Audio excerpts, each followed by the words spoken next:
Okay, children. So here we are with our fourth chapter in history. History, chapter 4, and the name is tribal decuse and a vision of a golden age. Blah blah blah. क्या है ये tribal? आपको पता है tribes किसे कहते हैं? डिक्यूज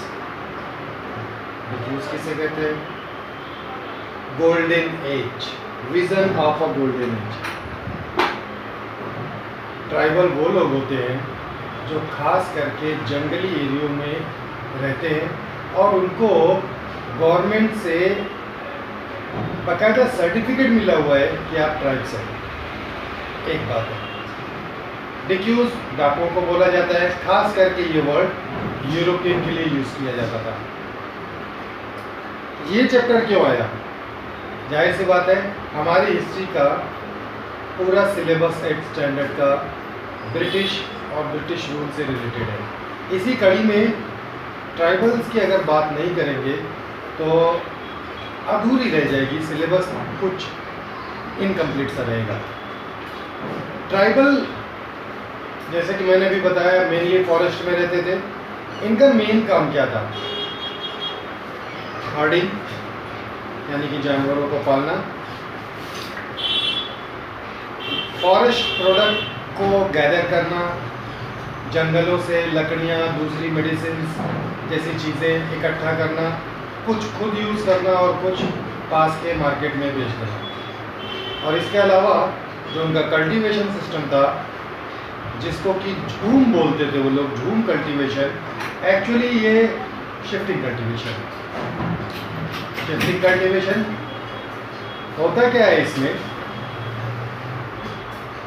एक जंगल के कुछ हिस्से को, पेड़ों को काटकर जला दिया जाता है। जलाने के बाद में जो उसकी राख होती है वहीं ज़मीन की मिट्टी पे मिला दिया जाता है। तो उससे दो फायदा होता है, एक तो जंगल काटने के बाद खाली लैंड बन गया और दूसरा उसमें एशेस मिलने के बाद में वो लैंड फर्टाइल हो गया। नुकसान सबसे बड़ा ये है कि फॉरेस्ट को बहुत बड़ा लॉस हो जाता है।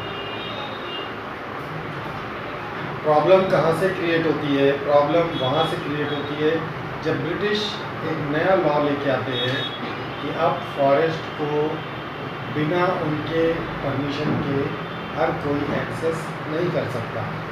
और इसके साथ कुछ रिजर्व फॉरेस्ट हो गए कि जहाँ आप बिल्कुल नहीं जा सकते और झूम कल्टीवेशन जैसी एक्टिविटी को प्रैक्टिस नहीं कर सकते।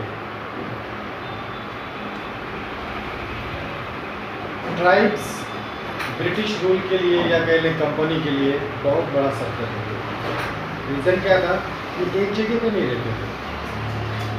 अब शिफ्टिंग कल्टीवेशन करेंगे, झूम कल्टीवेशन जिसको बोलते हैं।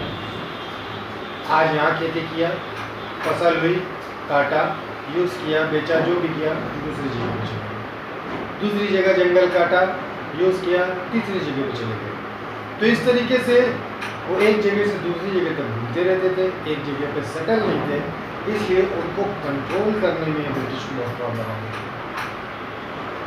गुज्जर, गोंड, कौल, संथाल्स, ये सारे कुछ ऐसे नाम हैं जो ब्रिटिश अक्सर यूज़ किया करते थे कि मुझे ये ट्राइब्स चाहिए, इनका प्रॉब्लम है, इनकी जानकारी लेके आओ, इनके बारे में कोई क्लू लेके आओ।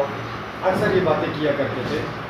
उनमें से कुछ तो थोड़ा सा सिविलाइज थे, जिनमें गौड़ और गुज्जर थोड़ा ठीक ठाक थे, कुछ सिविलाइज थे। लेकिन बाकी लोगों को, खास करके मुंडास, इनसे बहुत प्रॉब्लम था। एक नाम आपने सुना होगा, बिरसा मुंडा। ये कौन था? एक टाइम पे ट्राइबल का हेड अपने आप को डिक्लेयर कर दिया था कि मैं ट्राइब्स का हेड हूँ। गवर्नमेंट यानी कि ब्रिटिश गवर्नमेंट यानी कंपनी के अगेंस्ट में इसने कई सारी एक्टिविटीज़ चलाई, प्रोटेस्ट किए और एक अलग ही मुंडा रूल या कह सकते हैं मुंडा साम्राज्य की तरफ ये बढ़ने लगे थे कि 1895 में इनको अरेस्ट कर लिया गया, बिरसा मुंडा को। 1897 तक ये जेल में रहे। 97 में जेल से जब लिया हुए तो फिर से गांव-गांव घूमना शुरू किया ताकि ट्राइबल्स को इकट्ठा करके ग्रुप बनाया जा सके। अनफॉर्चुनेटली 1900 में कॉलरा से इनकी डेथ हो गई, बिरसा मुंडा की, और यहाँ से एक पूरा का पूरा युग खत्म हो गया। जी हाँ, मैंने सही कहा है, इस बात को आप याद रखिएगा। बिरसा मुंडा के साथ बहुत बड़ा टाइम ट्राइबल के लिए स्टार्ट हुआ था। ये अपराइजिंग ट्राइबल की थी और यहाँ से इनको समझ में आया था कि ट्राइब्स भी अपने राइट्स के लिए फाइट कर सकते हैं। ट्राइब्स का भी कुछ राइट है और वो गवर्नमेंट किसी की भी हो, उनका राइट मिलना चाहिए। तो बिरसा मुंडा के बाद ये एक एरा फिनिश हो गया, लेकिन ट्राइब्स अब जाग चुके थे। अब आप सोचिए ये चैप्टर में, ये सिलेबस में चैप्टर क्यों आया। जिस तरह हम ब्रिटिश रूल पढ़ रहे थे कि ब्रिटिश ने कैसे इंडिया को पूरा कैप्चर कर लिया, इसी कड़ी में सिलसिलेवार आप ये भी पढ़ेंगे कि इंडिया ब्रिटिश के चंगुल से आज़ाद कैसे हुआ, अभी तक कब्जा कैसे किया, ये आपने फर्स्ट सेकेंड चैप्टर में देख लिया है। प्रॉब्लम कहाँ से आ रही थी, एक तो आपने थर्ड चैप्टर में देखा फार्मर्स के साथ में क्या प्रॉब्लम थी,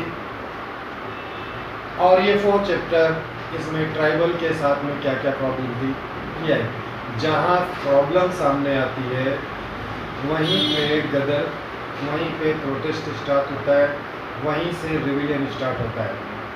अगर इतना ज़्यादा परेशान नहीं किया गया होता, चाहे थर्ड चैप्टर के फार्मर की बात हो, वहाँ पे इतना परेशान नहीं किया हो गया होता फार्मर को, या फोर्थ चैप्टर में आप ट्राइबल्स पढ़ रहे हैं, अगर ट्राइब्स को इतना परेशान नहीं किया गया होता तो उनको कोई ज़रूरत नहीं थी, आराम से ज़िंदगी कटती रहती। लेकिन ज़रूरत से ज़्यादा दबाव ने उनको बागी बना दिया और शुरू हुआ रिविलियन।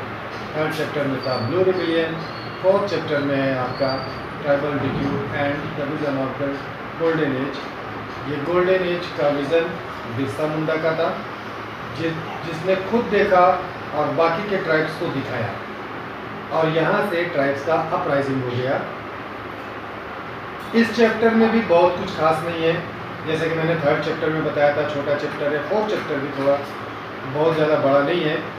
ये वीडियो अपने आप में कंप्लीट नॉलेज नहीं है, ये चीज़ याद रखिएगा।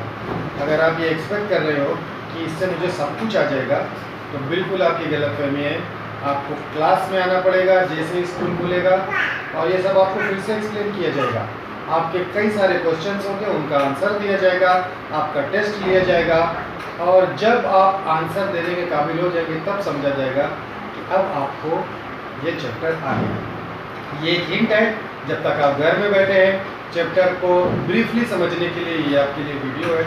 आप इसको देखिए, 2 बार 3 बार 4 बार देखिए, आपको काफ़ी कुछ समझ में आएंगे। मैंने नोट्स दिए हुए हैं चैप्टर 4 के हिस्ट्री के, आप वो भी देखिए।